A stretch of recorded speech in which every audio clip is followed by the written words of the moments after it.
episode of Jay Leno's Garage. Now, this car looks familiar to you because you have a really good memory. When we started Jay Leno's Garage, what, 12, maybe 13 years ago, this is one of the first cars we did. At that time, we had one little kind of handheld camera, and the videos were like 2 or 3 minutes long. So we thought we'd bring it back again.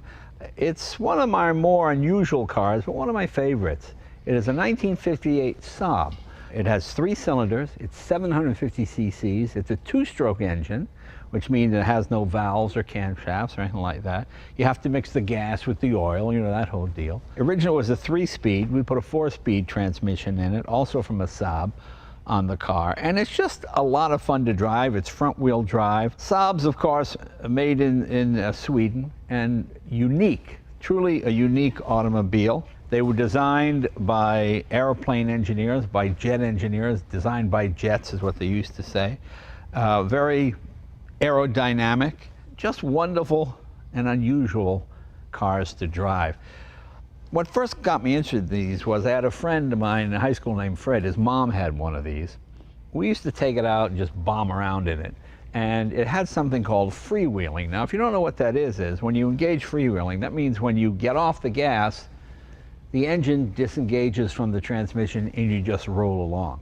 And it was such an odd feeling, especially being so aerodynamic, to go down the street, take your foot off the gas, and to keep going at the same speed. You know, usually you have engine braking that slows you down. But this, you just kind of went along. And the engine makes all kinds of popping noises and weird sounds because it's a 2-stroke, just like a leaf blower or a lawnmower. And those engines aren't much bigger than this one. But it's a full 4-seater. There was a guy named Eric Carlson who used to win all kinds of rallies in these. They used to race them on ice and put spikes in the tires. He beat everybody with these little underpowered Saabs. In fact, I found a comic book. I think I bought this comic book when I was 12 or 13, and it showed a Corvette racing a Saab, and the Saab was beating the Corvette, and the Corvette was going around the corner on ice with the wheel off the ground. How you get the wheel off the ground on ice, I don't know. But well, here, I loved it so much, I had a painting made of that comic book. See, it's not really possible to lift the wheel when you're on ice, but that's okay. That's okay. It's a comic book. Anyway, I just always loved these. Fred and I would go out and just bomb around, and you know, you just put your foot to the floor. And with 750 cc's, certainly not the fastest thing around. You might beat Volkswagens, but it was pretty close. But just a lot of fun. The gear shift is on the column. Saabs, of course, were one of the first cars to use seat belts. And these were driven mostly by, at least when I was a kid, college professors and people who wore earth shoes, and even people who smoked marijuana. They drove Saabs. There was a certain sort of intellectualism about them, especially in New England. And you go to Vermont, there were tons of these in Vermont because they were good in the snow, and every English literature professor in a Vermont college drove one of these. They smoked a pipe, and you know, the whole, I mean, there was just something interesting about them. And when Saab finally went under, what was it, in 2011, I was sad to see them go. They really were a different kind of car company. And I'll show you what I'm talking about here. Very unusual. Well, let's look under the hood. Let me open this up. Plus you have suicide doors, as you can see.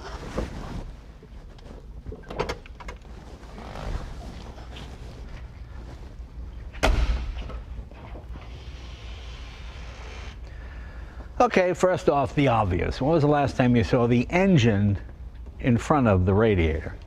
The fan looks like something came off a desk from the office. It looks like an office desk fan. Little tiny 3-cylinder engine, very funny. When you wanted these to heat up, you had the shutter inside. If you come around here, can you see that shutter right there? You pull this shutter, and that shade would come up and block off the radiator, and that would allow the engine to heat up quicker. They gave you an extra quart of oil to carry in here to mix with your gasoline, because this was a pre-mix engine.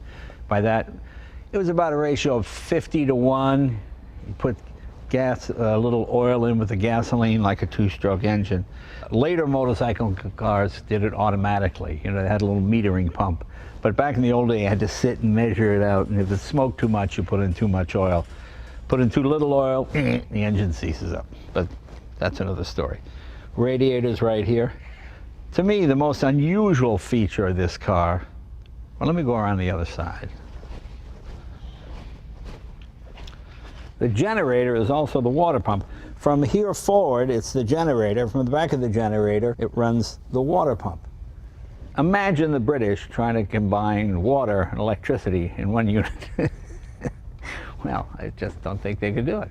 But these Swedes are very clever people. And it works fine. It's never leaked. It's hilarious. It's very funny. As you can see, pretty straightforward under here. This is your catch tank. This is your radiator here. This is your heater. It's all very simple. Not much else to tell you. Battery is right there. Here's your fuse panel. Everything is easily accessible. Here's your coil.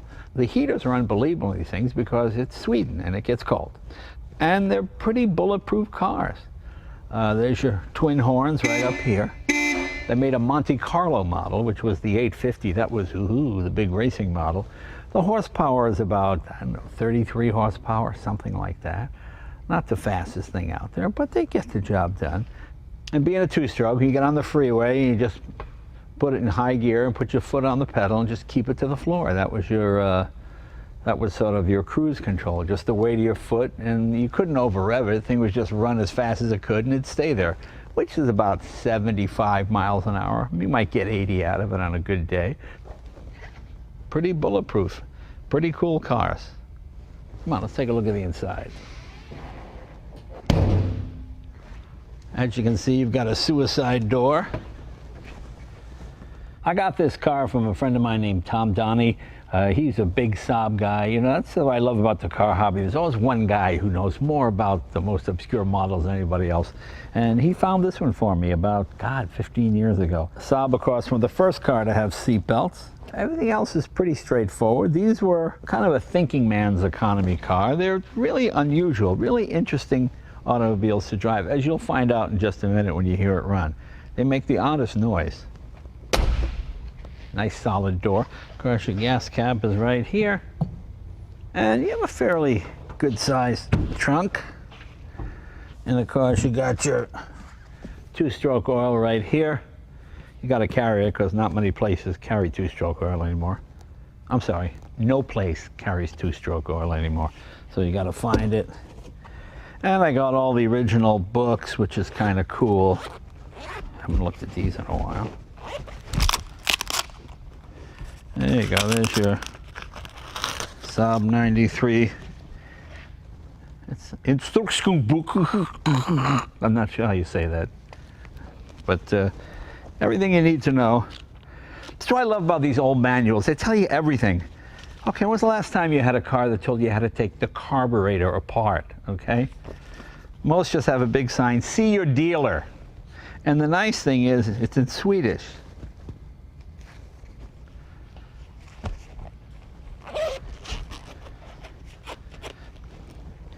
But since they never break, you don't really need that. What is this? It's my license plate. Still got the Swedish plate on it. A few extra spare parts, but that's about it. Really, it is pretty bulletproof. I had this thing a long time, and it's very dependable, and it runs great. You know, my friend Tom drove his out from Iowa to visit me, and he was driving along the road, you know, and he ran out of oil or gas, something, and the engine seized. He pulled off the side of the road, opened the trunk, took out an extra engine he had in the trunk, stuck it in. He was back on the road in under 2 hours. So, how many cars can you carry a spare engine in the back in case you break down and just stick the other one in? Because you can't. Those days are gone forever. That's what makes you bond with the automobile. Come on, let's take this thing for a ride. I believe Saab pioneered these kind of seat belts, the over-the-shoulder belt. There you go. Yeah, Sven, we're ready to go driving. And so you hand wind this clock to start it. This way you don't kill the battery and drain it. Just wind it up and it lasts 8 days. Pull out your choke, turn your ignition on, and you pull your starting handle. Put the choke in and continue motoring.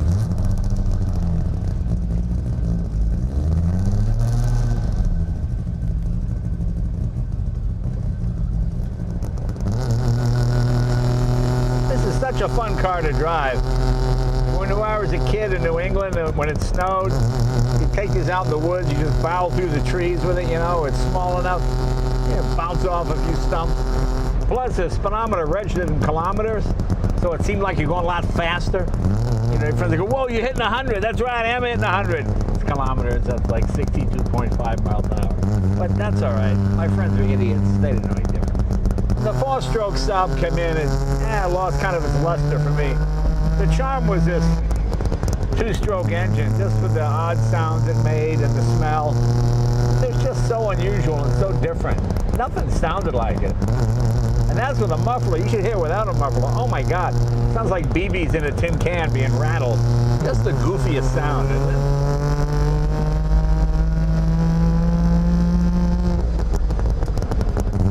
When you grew up in a small town like it and you had one of these, you had to be very careful. Because all the tough guys in town, the guys that had the Camaros and the GTOs and the Mustangs, if you took this into McDonald's, you went into the restaurant to get something to eat, you come back, your car would be upside down, you know.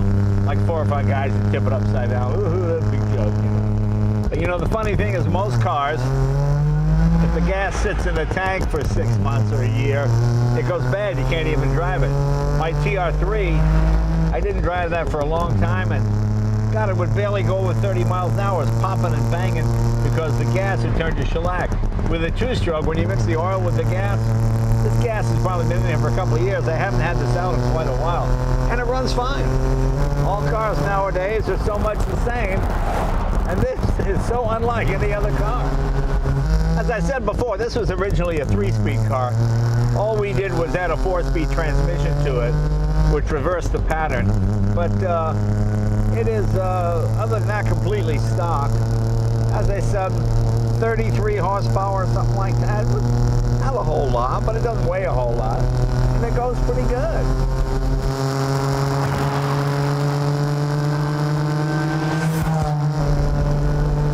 There wasn't really a big advantage to going to 2-stroke. It just 2-stroke engines were cheap to make, easy to work on, didn't require a whole lot of maintenance really.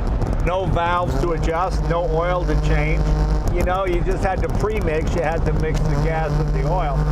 But that wasn't that big a problem. In fact, service stations in Europe sold pre-mix. They had like regular, premium, diesel, and pre-mix because there were so many 2-strokes around.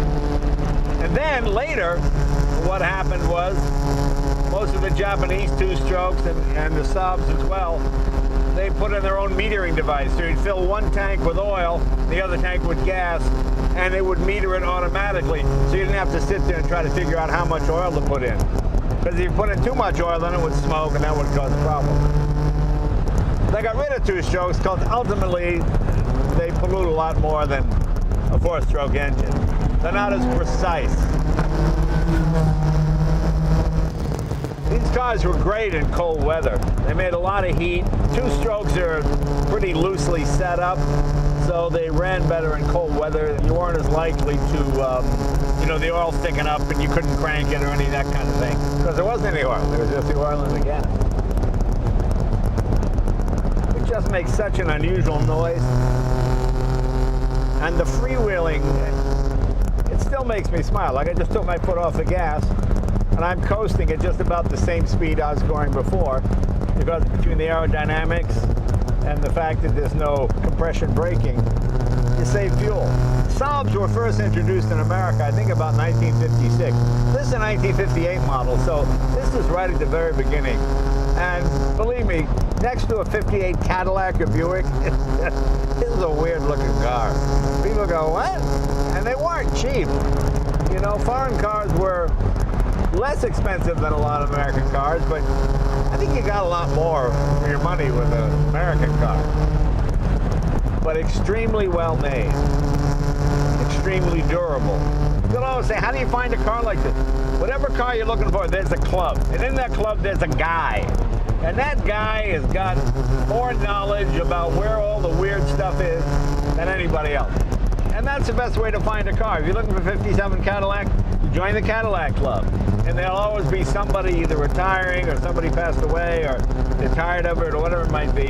And you're going to get a car that's been maintained. You might pay a little more, But when you buy a car from a guy that's in a club, it's obviously loved the car, and he spent a lot of time and effort getting his to be at least as good as he could afford it to be. So rather than go to a used car lot or buy it off of Craigslist, you know, whatever car you're interested in, look that up on, you know, on the internet, obviously. Find out who's the president of the club. Anybody, you know, most of them always have cars for sale. Join the club if you have to. And that's what I do. I'm in so many clubs. You don't want to know what my dues bill is. This one looks brand new. It's restored to almost 100 points. And I think I paid about $8,000 for it, something like that. But it's dead reliable. I've never had to do a thing to it. And I got it through a Saab guy, a guy in a club, because he wanted to find me the best one he could, and I really appreciated that.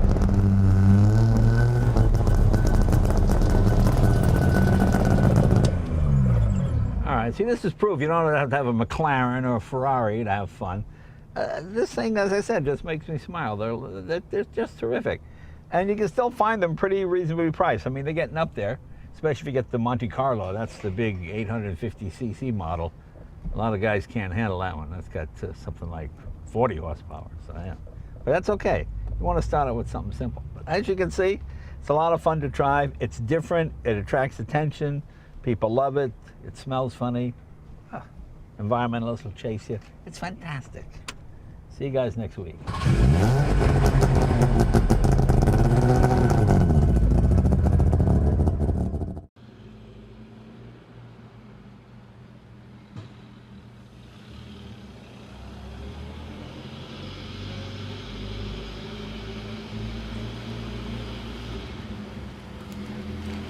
Mm-hmm.